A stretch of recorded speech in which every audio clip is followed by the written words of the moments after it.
usual, and we are here today with a guest, and we're doing something a little bit different here today. We're actually going to be conducting an interview, which we don't normally do. We've done it a couple of times here on the podcast with Carl Truman, and I think even our first episode could count as an interview where Jason Delgado interviewed JD and myself.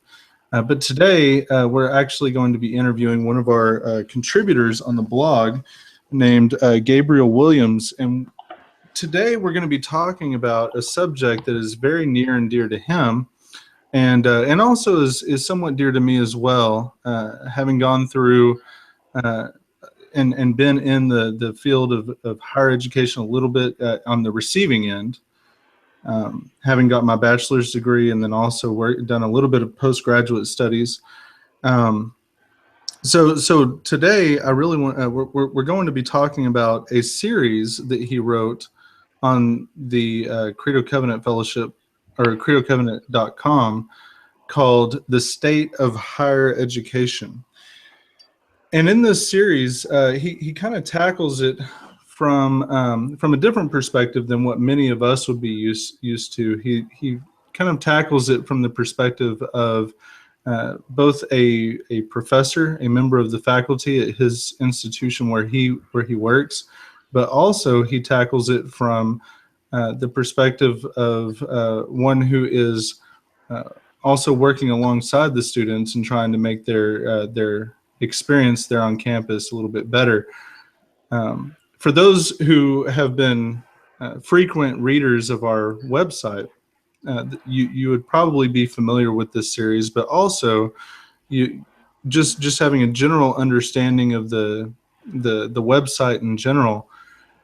We tend to focus on education. We tend to focus on what we have referred to as pedagogy, which is the teaching of children, specifically in the use of catechisms, and specifically as it relates to biblical theology. You know, the fact that we're made in the image of God, the fact that God is a triune God, and what implications that has for us in the field of anthropology and how we relate to one another in community. So we've talked about all, this myriad of different things on the blog relating to education. But today I really wanted to focus in on this series that Gabe has written called The State of Higher Education. So if you would welcome Gabe Williams to the podcast. Welcome, Gabe. Thanks for having me. Yeah, no problem. And for our listeners, it's funny. Tonight we've actually this is probably the fifth time that we've actually tried to start recording this podcast. We've had many technical difficulties as well as user error type stuff, and so we're learning as we go. This is not to kind of point to the Batman series that most recently came out. We were not born in the darkness, and so this is not our natural environment, this Google Hangouts environment that we're in right now. Anyways, so tonight, Gabe, we wanted to talk to you about this series that you've written, The State of Higher Education. We've already heard from you in a previous podcast about what it is that you do at your institution, but I wanted to maybe try to get you to tell the listeners what prompted you to write this series. Sure. A lot of this series has been something I've been thinking about for years, essentially. And this starts from my own matriculation from high school to college. So when I was in high school, I went to a public school, and my experience was that most people who went to school were not concerned about what I would call the discipleship of the mind. They were not concerned about training their mind, making it sharp, and things like that.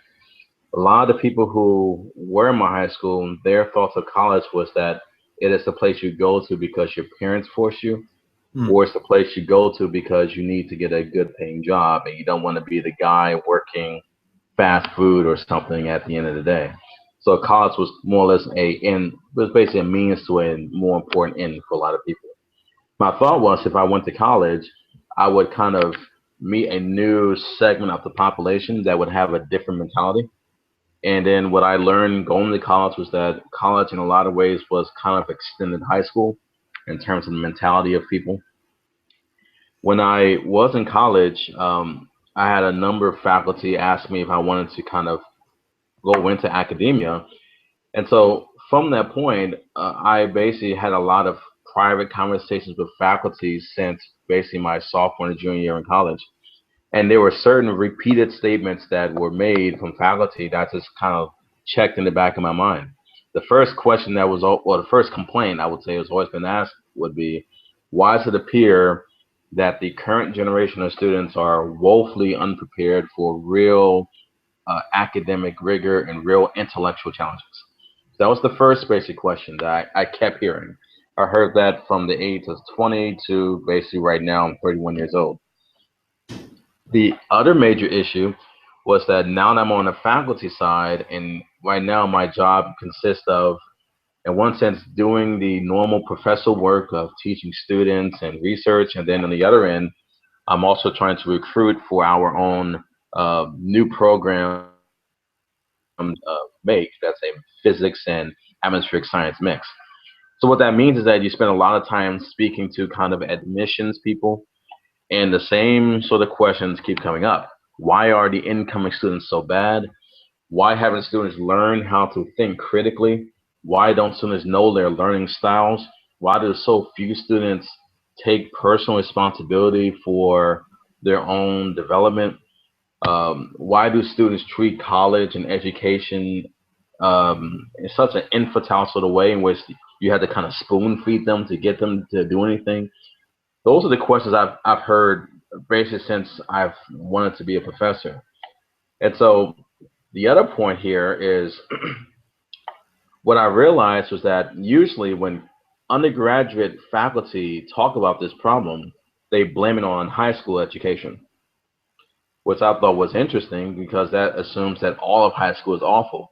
But then what I learned was that I talked to people who teach at graduate schools, and they had the same question. Why don't incoming graduate students have the ability to think as they used to? So in one sense, you're just kind of passing the blame along. So what kind of inspired me to write this series was to think about this in a more fundamental way. So there are a lot of secular answers for why it appears that our education system as a whole has kind of diminished over time, both in the secondary, high school, up to the college and postgraduate sort of work. What I wanted to focus on was kind of how a more biblical approach to the topic. And so what that meant was that I wanted to examine the idea, how would how does the changing worldview of our culture affect their ability to reason? Mm. And what are the implications of that for education? So those are the two basic sort of ideas that if Christian, if, we're claiming that the word of God is true, if worldview and sin have a holistic effect upon the person, it's going to affect how they understand, it's going to affect their reason, it's going to affect their priorities, and ultimately it's going to affect education policy. So that's kind of the impetus of my series, was to kind of zoom in on how those major, we would say, moral issues have had a dramatically, I guess for some people, unintended consequence upon education. Mm. Yeah. And one thing that when somebody writes like a research paper or something like that, one thing that one tends to do is you'll write the paper, and this is actually expected at least in some of the more highly academic schools. You're expected to kind of not just write the paper, but also write what's referred to as a thesis statement. Uh-huh. And so, typically what I would do back in my college days, whenever I was sitting down to write a research paper, rather than constantly going back and reworking the thesis statement as I wrote the paper, I would just write the paper and then go back through, and at the end of writing the paper, go back through and surmise from the paper what that thesis statement is, and then just kind of plug that in at the beginning, so that people could kind of understand the direction that I'm arguing. So what would you say if you were to surmise what you just told us in one just kind of really succinct thesis statement? What would you say is the main thesis in this series? And why do you think? I mean, obviously, you've already told us why you think it's important, but maybe you could expound a little bit on that. Sure. Um, I feel if I wanted to sum up my argument or my thesis statement here, it basically be the darkening of the American heart when it comes to the rejection of God's laws has invariably led to a darkening of the American mind when it comes Okay. to education. So that's my essential thesis. Wow. And see, if you were to just start with that, I don't know how you write, but if you were to just start with that thesis statement, that would be a tall order to try, try to argue out, but I think you do really well with the series here. So, would you give us just kind of a quick outline of a brief outline of how you argue for this thesis? I mean, again, you've already kind of touched on some of the main mountain peaks of your argument, but maybe just kind of like a brief outline of how you lay out this series for us. Sure. The first thing I do is give kind of a reminder to readers what we believe as Christians concerning the nature of sin. So Mm-hmm. oftentimes when we just think of sin, we think of transgressions against the law. We think of things that are primarily in a category of just ethics and morality. And that is true, but one of the things we know from multiple different passages in the New Testament is that sin is not just a issue that just clouds one part of the human experience.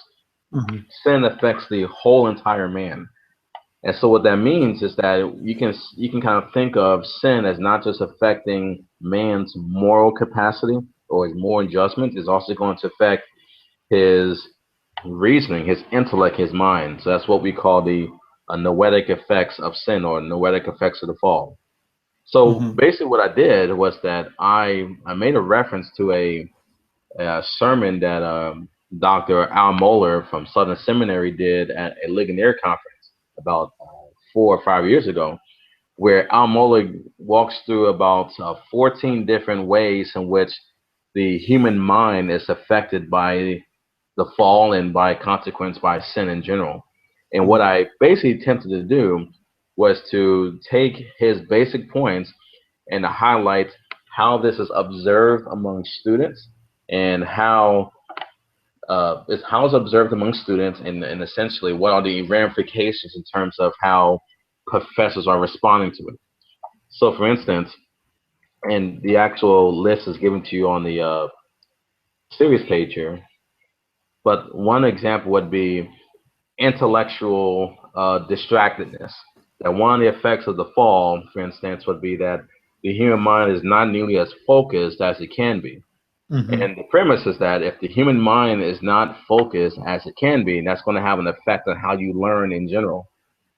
But what's more important here is historically that was something we understood as a people in terms of as Christian people, which meant that we took great pains to basically combat that sense of distractedness. So there are lots of ways we attempted to apply multiple techniques to be more focused, to train our mind, to discipline our mind, to bridle it. Mm-hmm. But today, the idea among the popular culture is that there is no real sense of how man's sinful state affects his mind. So the idea is that this distractedness is more or less ignored. Yeah. And right now, the way it's explained off is that students are just getting dumber and dumber per generation. But the reality is that we have rejected the actual premise that the mind needs to be bridled down because the mind is affected by not just the original sin of the fall, but it's also affected by how people engage in sinful activities. Mm-hmm. So one part of it is simply to walk through to see how that progresses. So take distractedness. Distractedness typically in psychological terms is pitted as a low attention span. It's also pitted today as people who have ADHD and a lot of other things. And as a consequence, one ramification of this is that we have now transformed how college education and pedagogy work, because now the rumor is that you cannot actually lecture the students for 45 minutes because they will check out within the first 15.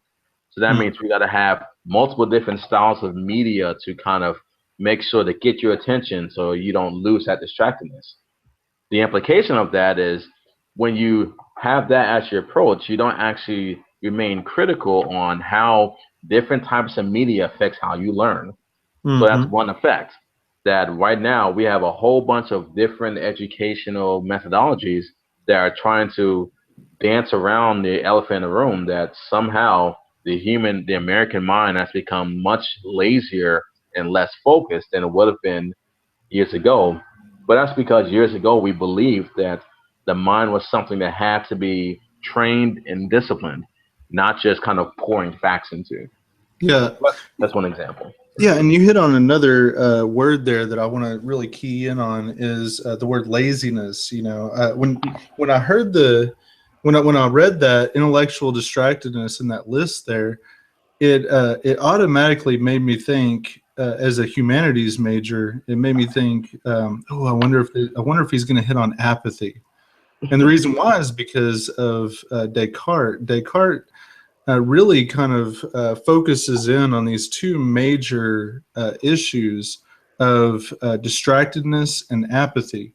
And he believes that these are two of the major barriers to discipleship in Christianity.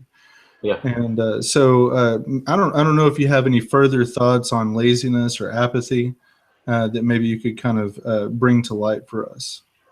Sure. So I've talked about this in a little more detail in the blog that's entitled "The Discipleship of the Mind." Mm-hmm. But when it comes to the concept of intellectual laziness, one of the again from a college professor standpoint, the biggest frustration that you deal with is not that the material that you present is necessarily too lofty for people. The issue is, do they want to actually put the work in to learn it? So Mm-hmm. intellectual laziness attaches itself in college environments in terms of work ethic. That oftentimes you have brilliant people who are not applying themselves. And so this gets into a whole discussion on how a person thinks about potential versus what they actually do. But oftentimes the mind is like any other sort of muscle you work. If you are a person who has not learned how to fight against laziness and apathy, then your mind is going to atrophy in the same way that your muscles atrophy when you, for instance, stop working out for 5 to 10 years. It's a natural progression. And that's what we observe in terms of student habits. The student who has never had to bust their tail off from middle school to high school is the student who cannot basically will themselves up together to overcome that laziness. Mm-hmm. So as a result, they are not behind because they lack intellectual accountability. They lack the actual requisite ability to kind of will their mind to do what they want to do. And that's a huge sort of that's a huge academic problem that has to be essentially dealt with. But that goes back to the apathy argument as well. Part of the laziness is the belief that, and this goes to another topic in my blogs, part of the apathy is the whole thought of why do we go to college? Yeah. And this is a discussion on, do you go to college because the jobs are there, because you know you can't get a job otherwise, you're forced to. Which But is the a sort of, myth, by the way. yeah, exactly, it is. But the sort of apathy that you observe from students it comes primarily from the fact that their view of what education is faulty. Mm. But at the same time, that's the environment they grew up in. That's the environment you're basically taught from cradle to essentially when you graduate from high school. That the purpose of education is not to train a mind. The purpose of education is to make yourself have a better financial life. And as a consequence, you tend to cut corners. And one of the major issues, and this is connected to the laziness issue, If you are apathetic about your actual education, and if you do not want to actually apply the necessary effort to overcome kind of the difficulties of college, then it shouldn't be surprising that colleges have a mass epidemic of academic dishonesty and cheating, Yeah. and they're directly connected to each other. Unfortunately, what we have found out is that seminary students are more prone to cheat on things than their actual secular counterparts. Wow. Bigger, but it's connected to the same idea. If you believe, for instance, for a seminary background, if you believe that getting a seminary degree is just what you have to do to become a pastor, then you're not going to take the work seriously and you're going Mm. to cut corners. Same thing applies for most students. If you believe that the general education courses and the hard courses and other outside of your major are unnecessary, then you're going to skirt around the corner, cheat, and basically try to do the bare minimum to get through while still having respectable GPA. You're going to play the game and you're going to try to game the system. Yeah, and it's funny. It's funny that you mentioned that. I had a professor one time that he actually said, you know, as your professor, I don't see everything that you do, but the one who does see everything that you do can send you to hell.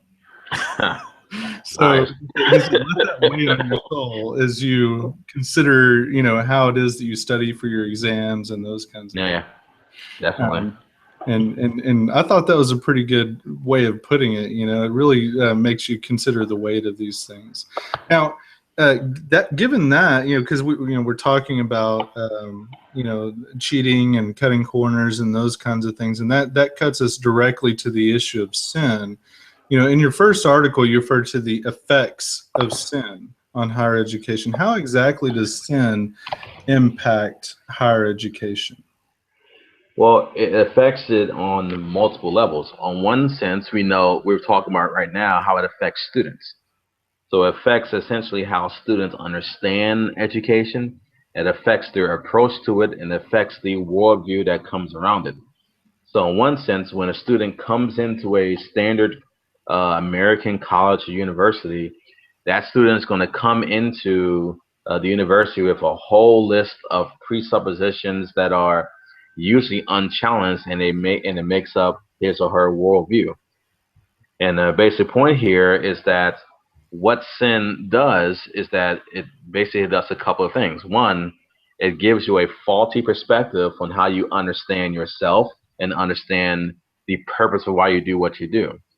So what that usually means, and this is, the stereotype of the liberal university, you have students coming into college who think they are the brightest person ever that existed, and they realize when they get to college that they are humbled by the fact that, okay, I'm not the smartest person around, and as a consequence they then begin to act out in a whole bunch of different ways, whether that is filing complaints towards professors because professors are not meeting their learning needs, whatever that means. Or it can be something even simpler, where a person goes to college and because their worldview has never been questioned, they just swallow anything that a professor tells them.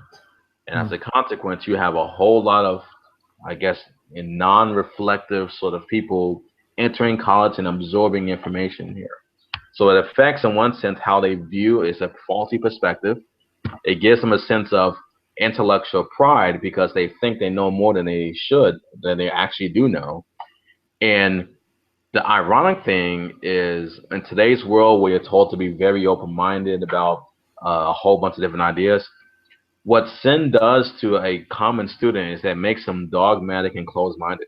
It basically means that for a lot of students, the worldview that they have unconsciously embraced is the worldview that they will fight tooth and nail to defend. Usually, that's some version of autonomy and how the human mind kind of fits to autonomy. So, in one sense, that's how it affects the student side.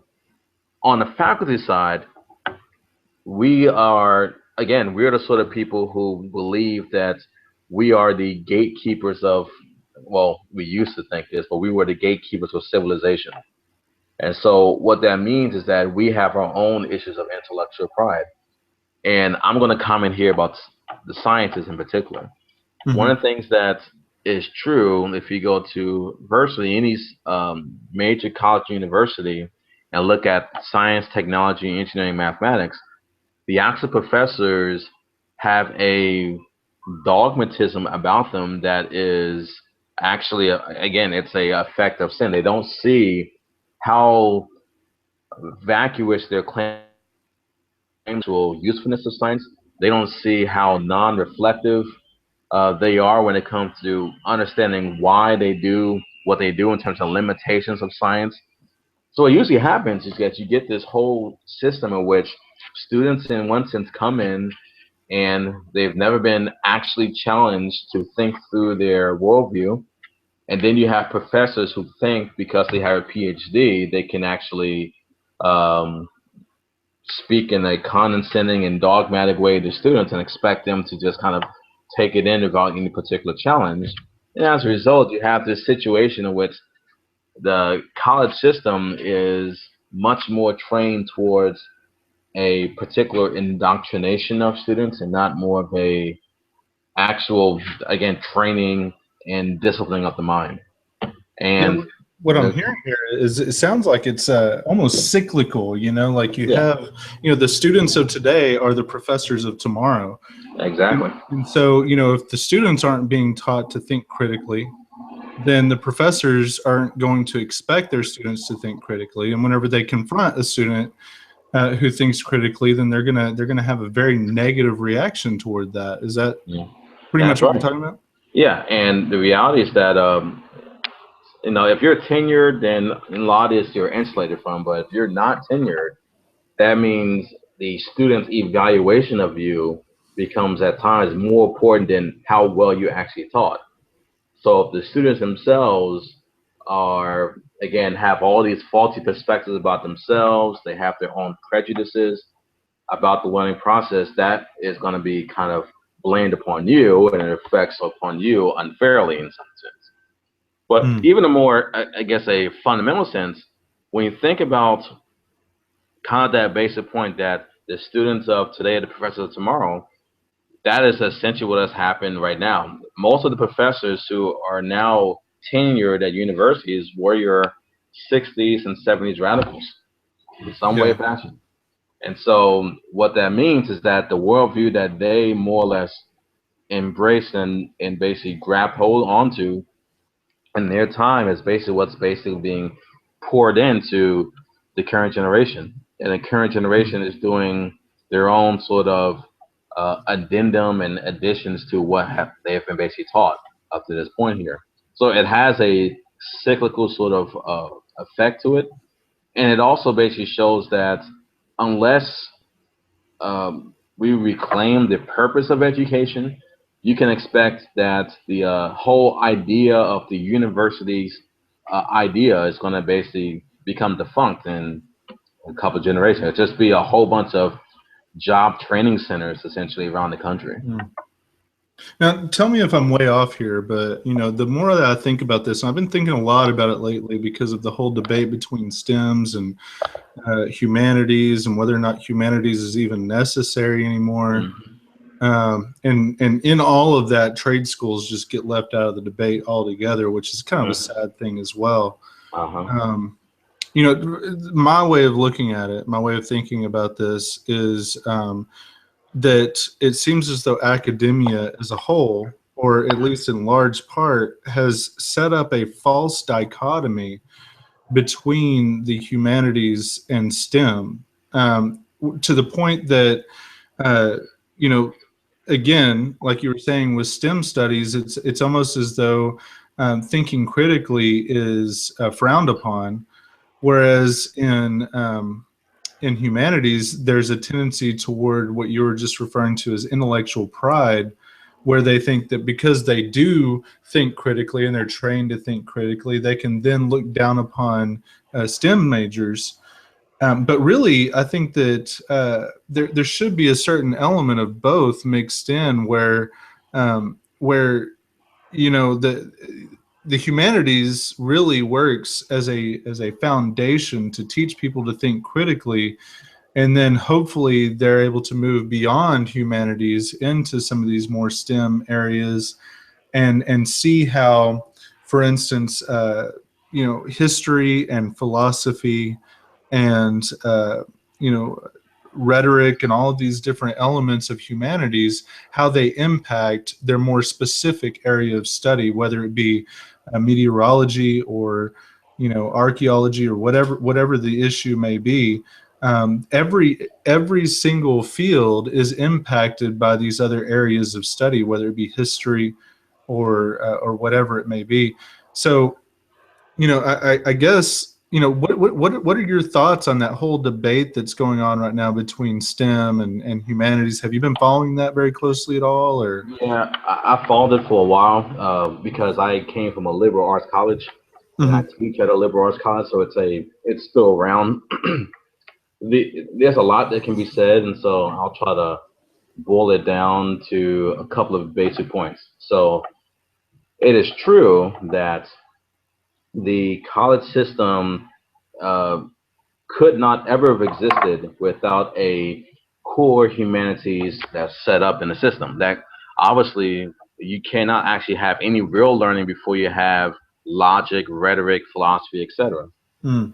The problem is, and this is the humanities problem, is that this goes back to their kind of the vanity of a lot of the humanities professors these days. Because let's not pretend that your typical humanities department are teaching you logic, rhetoric, grammar, and the full orb sense of what you would have gotten about 200 years ago. Yeah. Today, a lot of humanities is basically a Marxist interpretation of Western civilization in some way or Right. fashion. So, in one sense, you have lost the whole purpose of the humanities, and that's because the humanities professors warp the actual meaning of it. That is their own intellectual pride being worked out in their own field. They Yeah. feel like they are the vanguards of a social revolution of sorts, and as a result, the revolution they set up has now basically gutted out most of the useful things you get out of a good humanities program. So that's Yeah. true, absolutely true. And that's my criticism of humanities. My criticism of the STEM people, which is who I'm around most of the time, is that the STEM people generally believe that the humanities are not necessary. Yeah. What that usually means is that STEM people do not believe things like philosophy and stuff like that are important. And it's a shame to hear this, but I mean, this is something I have experienced. The first the first philosophy of science course I ever took was in graduate school, Mm. and it actually was about a year before I graduated Wow. from graduate school. In terms of what I formally took, because up to that point, a good science STEM major, there you're not at all even required or even suggested to take a philosophy of science course, Mm. because in their mind, science is obviously true. And that's kind of like the full stop sort of statement. There's no real discussion of basically why do we trust in or at least give validity to, for instance, the scientific method. Why do we believe that induction is a valid way to go about scientific discovery? Have they even thought about Bertrand Russell's problem of induction? All those questions just never get asked at any point in a typical science program. You're just told to do science. Brute facts, right? Yeah, just do it, and you realize that again, that's nonsensical to anyone outside the sciences, but that's essentially what happens. And so, in one sense, the scientists need a strong humanities faculty to kind of tell them, look, what you're doing is that you're not functionally different than the alchemist of the medieval age, in the sense that you're just doing stuff without a good philosophical basis. But at the same sense, a STEM major a STEM professor can say, well, you're not actually teaching the stuff that you claim you ought to learn from a humanities major, from a Mm. humanities program.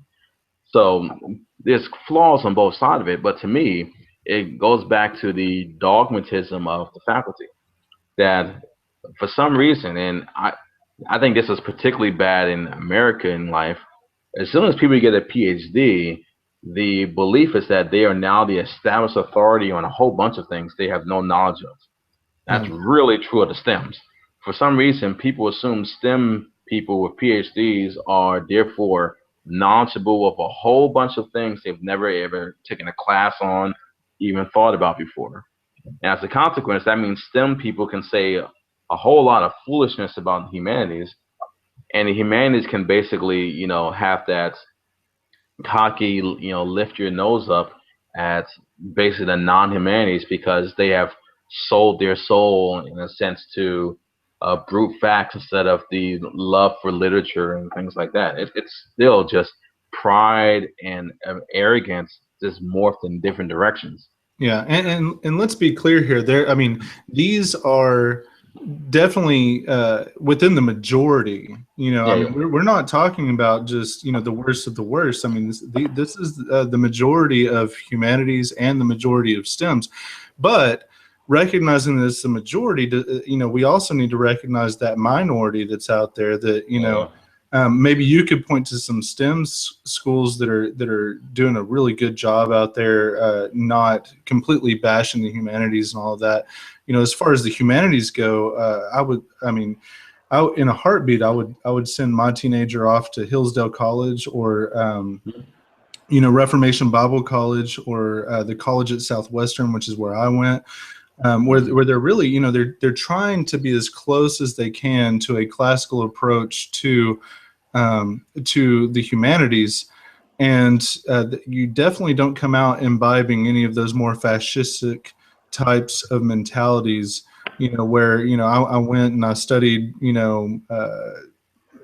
don't know what, all these French poetry or whatever for however for 4 years, and I came out with this completely impractical degree that's not going to do anything for me.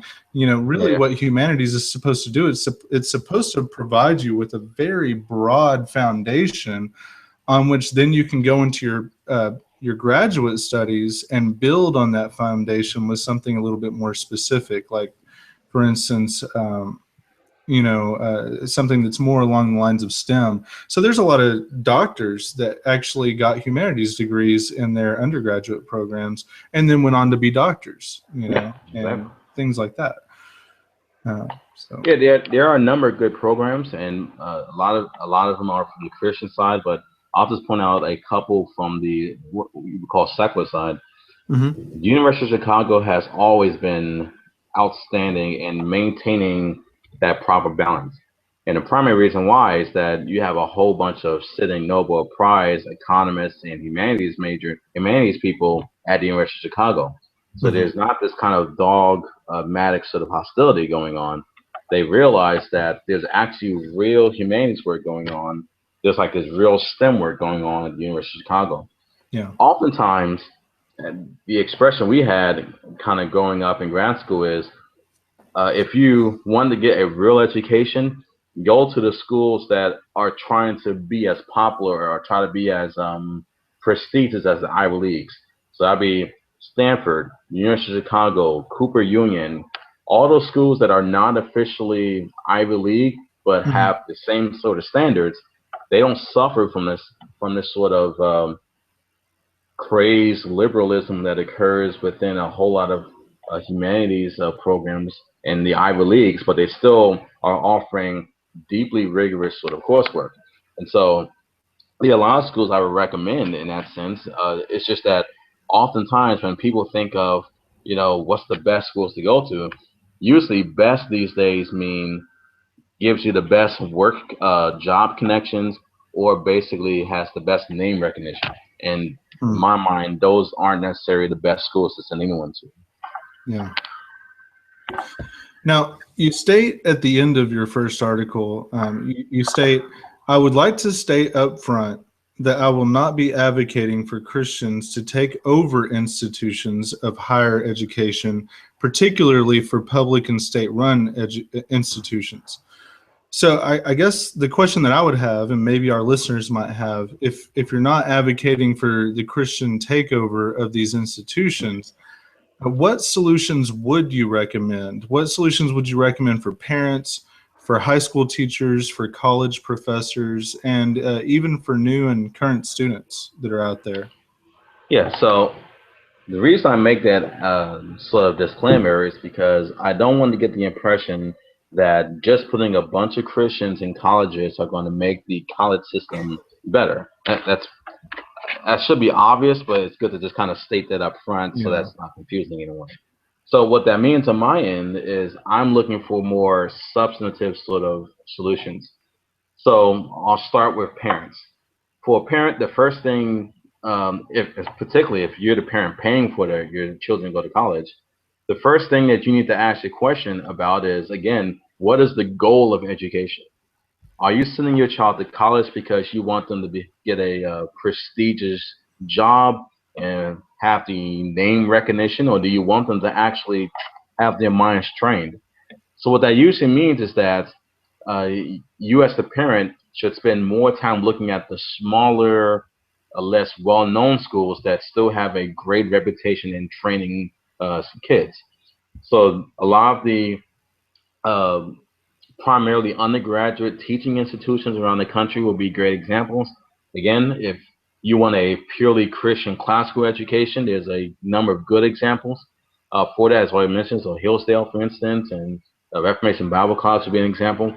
So for parents, the question is, I think the ultimate point to bring home here is that realize that when you send your child off to college, your job as the parents to make sure before they got to college do they have they gotten the requisite skills to train their mind so that they can do rigorous work? But the other sense, what you should be asking is, when I send them off to college and spend what 150,000 maybe for college, Mm. are you actually is your child going to be improved in their thinking, or are they going to become vacuous and essentially easily offended and have trigger warnings all over the place going on? Is that what you want?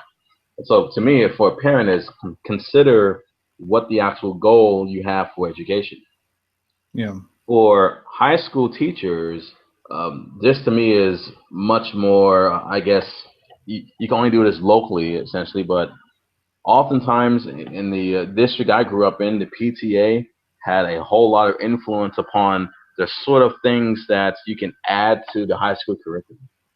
And so it may be a possibility, depending upon where you live, that you should be able to offer these courses that are more rigorous and more intellectually challenging.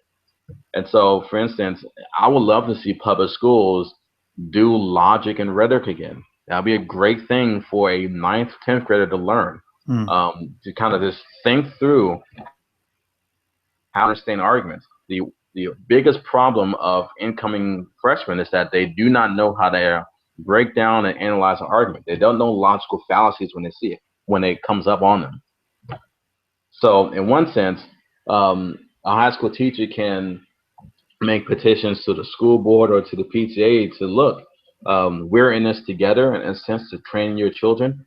So we would like to actually make the actual program more rigorous and more focused upon kind of training the mind here. For college professors, to me, a lot of what college professors have to do is just to get back to what it is that you were called to do when you got that job. Mm. So the point of as a college professor, your job is not to just uh, indoctrinate your students with what you believe is most appropriate for a college student to believe. Your job as a professor is to challenge the students, to confront their presuppositions, and to force them to train themselves, to force them to train their mind, to make it fit for good purposes here. So ultimately, what that means is that when I think of this in terms of how professors make their curriculum, you're asking questions on, when I make a curriculum, am I attempting to actually engage the students in terms of having them to stretch their mind, or am I designing courses because at the moment this course will fill up the actual seats, which means I can actually have a course release on that semester. So there's kind of logical questions you can ask as a college professor. But what I'm essentially asking for the college system, and I guess it's the same thing you can ask as a pastor, is don't get caught up in mission creep. So in kind of language, in church language, the mission creep idea would be, do not transform the mission of the church to do things it was never meant to do. Hmm. Same thing applies to colleges. So there's a reason we have colleges, universities, trade schools, and community colleges and tech schools. Those are meant to do different things. It is a foolhardy thing for a university to try to do all of those things. The university, if you're at college or university, your actual job is to basically train the academic mind of students. Tech schools are training you for job placement. Typically, trade schools are training you to become skilled in a particular trade. But when a person goes to college, what needs to be said up front is that we are not a job placement center. We are here to train your mind so that you will become the scholars of the future. That means you should expect rigor in everything that you do. We expect a high standard because if we don't give you the high standard now, you're going to drop the standard lower when you get older. So again, colleges need to refine what it is they want to do. And in my mind, colleges and universities are meant to train scholars and intellectuals for what they need to do in terms of being able to analyze things, to be innovative, and to think well. Leave the other stuff that colleges try to do now for other institutions. So that's to me a very simplistic sort of solution. Now, if Hmm. you happen to be a current or a student somewhere, the the best thing I can say is that be aware of what you're being taught, and what that means is every generally every school has some sort of general education sort of requirements. Every school is going to have some sort of uh, series of courses you're going to have to take to kind of make it through your education. And so the first thing is to realize again, if you're going to school and your parents are paying $150,000, you don't have a right to waste that education. Straightforward way, straightforward sense. Yeah. Secondly, you don't have a right as well to waste the actual mind that God gave you. So that means if you spend your college years just kind of being lazy and just wasting time, you're wasting some of your most valuable formative years. I mean, at this point, I'm 31. I can say confidently that if I had to go back to get my PhD, I wouldn't have the energy to do it now. There's a reason people do this in their 20s and 19s and teens, because that is when you have the most time and your mind is the most pliable around that point. So don't waste your this kind of John Piper. Don't waste your life. Don't waste your college years. Spend the time to challenge yourself. If your university is uh, basically jumped on a bandwagon of doing a bunch of fluff courses, you need to challenge yourself to go beyond what the curriculum dictates for you.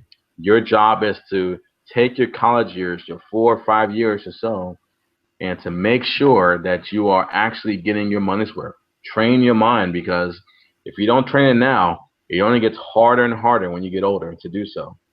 So Mm. that's my general. That's my solutions here. It's not a let's throw off the shackles of the college institution and just kind of start it from scratch. My whole view is the actual college system when it was first kind of modeled was well designed and to do the goals that it intended to do. It intended to produce scholars and those would basically be the intellectuals that help to drive culture as well as to preserve the essential aspects of Western civilization. That was the essential goal.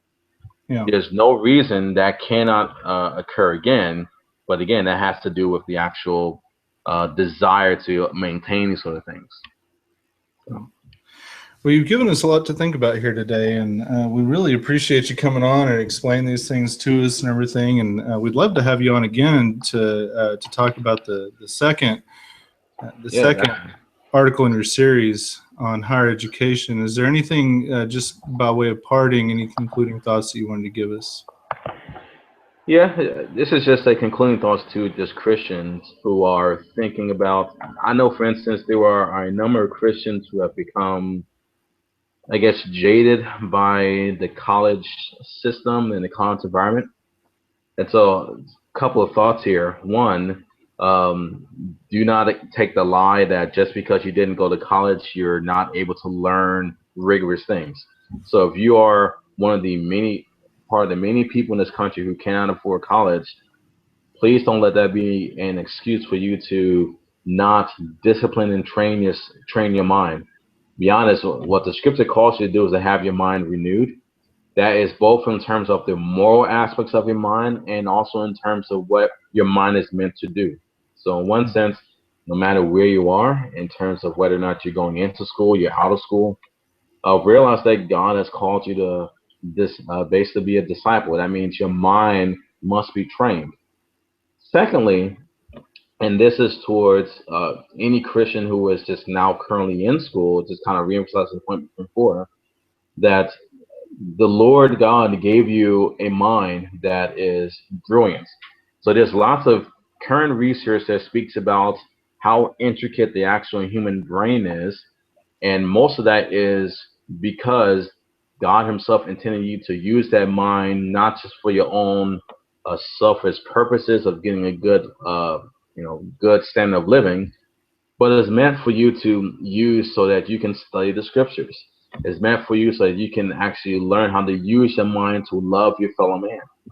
And so, again, just because a lot of people around you may have a kind of a wishy-washy or indifferent view of how a Christian will use their mind, I just want to exhort anyone who listens that the actual mind of a believer is one of the most important things that you have. It is what needs to be disciplined, and from the perspective of the scriptures, it's what actually controls a lot of what actually goes on in the heart of a believer. And so, in that sense, take care to train your Christian mind. I think today one of the issues that I've observed is that among Christians and non-Christians, a lot of people spend a lot of hours in time doing research on how they can best take care of their physical body, whether that's diet, whether that's various sorts of alternative medicines, exercise. We have all this proliferation of research on how to keep the body fit and strong, and that's valid. All I'm saying here, let's add the mind to that discussion. There's a lot of modern literature that speaks about how to keep the mind fit, how to keep it active and engaged, and how to actually use it for the purposes of loving God and loving your fellow man. So, in that sense, uh, you're called to love your Lord your God with all your heart, soul, mind, and strength. Let love Him with your mind. Devote Mhm. yourself to Him with your mind, and let God again renew your mind by His Spirit. Yeah. And I've been given a lot of study to this today, and we'll close with this. I've been given a lot of study to this lately. The fact that we as Reformed Baptists, we affirm what's historically been referred to as the Christian Sabbath. And if we understand what the Puritans taught and what the Reformers taught regarding, not all of the Reformers, but a great many of them taught regarding the Christian Sabbath. God has given us an entire day to set aside every week to focus on, to meditate upon, to really zero in on these things that really affect the way that we think as Christians, the way that we consider God, the way that we consider the things of God, and how all those things apply to every aspect of life.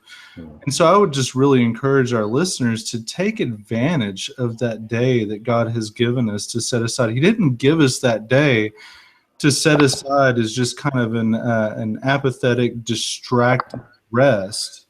He gave it Mhm. to us as an opportunity for us to rest in Him, to rest in His Word, to rest in high thoughts of Him, to really just get into. It's an active rest. In other words, Mhm. we're to actively be considering the things of God on the Lord's day. That's a whole day that He's given us to set aside the things of this world and to really consider Him. Another just kind of concluding thought that I had for our listeners is just in regard to work. We really need to consider whether you're talking about parents, and I'm a parent of very young children right now, but I'm already thinking about this, and I would encourage other parents to be thinking about this, as well as children who are considering. They're getting up in high school years, and they're considering college and those kinds of things. What is the end goal of all these things? The end goal, I think we can find in Colossians 3:23, which says, whatever you do your work heartily as for the Lord rather than for men. So when we Mm, consider whether we want to go into the field of humanities, one of the STEM fields, whether we want to go into political life, we want to go into something that's more technical, or maybe even going to trade school, whatever it is that we want to do with our life, make sure whether you're assessing your child as he's getting older, those kinds of things, or you are that child and you're considering where you want to go for your higher education, consider what is it that I can do and do heartily as for the Lord rather than for men. And amen. just devote yourself to that, and in that the Lord will reveal to you which areas that you should go into for your higher education. And, my son, every pastor, I think at some point to a certain degree wants his son to grow up, and he wants to be, the AA Hodge, and he wants his son, or, he wants to be the Charles Hodge, and he wants his son to be the AA Hodge, the one that kind of comes along behind him and kind of carries on that legacy for him.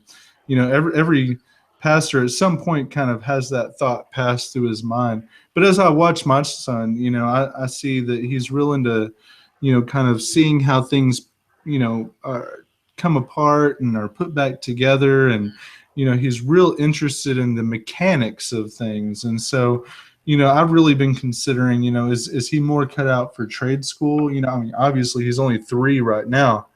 But Hmm. as he gets older, I'm going to be kind of observing him from a distance to kind of see, what area of higher education ought he to go into that would be more fitting to his personality. How can I train him up in the way that he should go in regard to training his Christian mind? And I That's think right. that we should all, as parents, be mindful of these things. Amen. I Yeah. agree. Well, thanks for coming on today, Gabe. And I just want to encourage our listeners as we part to go out and seek these great Christian and even just cultural conversations, and be zealous to enter into these conversations from a Reformed Baptist perspective. Obviously. Good Okay. night. Good night. All right, man. Well, All cool. right. I think that was a really good discussion. Is there anything by way of technical issues or anything from an editing standpoint or anything like that that you wanted to discuss before we close out tonight? For these interviews, do you still want to have the, I guess, intro, outro kind of split that we had with, I guess, the other podcasts we've done so far? Yeah. Like I said, whenever Richard gets all those things done, as far as recording the intro, the outro, and all the segments and everything, I would like to have him send those to you. You can kind of develop for what I was wanting to do is I was wanting to have a different intro and outro for the media review music edition, the media review movie edition, and then for the regular podcast. So those 3 would have different intro and outros, and then and I've already sent him kind of a script for how to read those off. But I'm thinking as far as music as well. And I was really wanting to leave a creative license to you as far as like what you think might be best for the intro for any of those. And and then also he's going to be sending you the audio for his readings of the scripture citations. And I Okay. was thinking, as we come up on actually publishing these in the summer, I was thinking of actually having somebody who's got a great voice and is able to really articulate well, have them read the or just kind of prepare a little 5-minute news segment that we could, obviously call the I think I called it the extra segment. And that person could just do the extra every time, and they could just send them in to us like every other week. They could send us a new one or what have you, that's dealing with very current events, as opposed to trying to record them now, and then by the time that it comes up, it's not current anymore. Does that make sense? Yeah, I got you. And then that way we could just kind of splice it into the audio. Okay, that's good. Yeah. Hopefully I'm not creating too much work for you. No, it should be fine. These are relatively quick things to do. All right. All right. So did you have any like suggestions or anything? I mean, this is not, as far as like how we could be doing this differently, how we could do it better, anything like that? Well, I mean, we're kind of constrained because we're in different states, but Yeah. I guess as of now, the actual audio itself has been fine in Uh-huh. terms of sound quality. The only thing is that I think, based on kind of how the podcast is going so far, um, I guess we'll find out how people are interpreting it. But we basically have been having podcasts that are about a 50 minutes to about an hour in length. Uh-huh. And so at some point, we may need to ask the question, do we want to do mini podcasts that are shorter, or do you want to do longer podcasts less infrequently? And Okay. that depends on kind of how everyone's schedule is going to go, kind of, I guess, as the months go by. But typically, for instance, a lot of things we've done, a lot of things we've done so far, we can split into um, 2 or 3 podcasts that may be 20 minutes or 25 minutes or something like that. And it may be helpful because it means that there's not a time crunch on it. There may not be a time crunch to kind of keep things being, I guess it wouldn't be a time crunch to try to get things out, say, every other week or month or something like that, if you have Yeah. a whole lot of shorter ones. But that's down Yeah. the Right. road, so we'll see how that works out. Yeah. Well, I don't know if you listen to Mortification of Spin, but when they do the Bully Pulpit edition, I think their podcast is typically between 30 and 45 minutes. Yeah, But every something. once in a while they'll do the Bully Pulpit edition, which is more like 15 to 20 minutes. Yeah.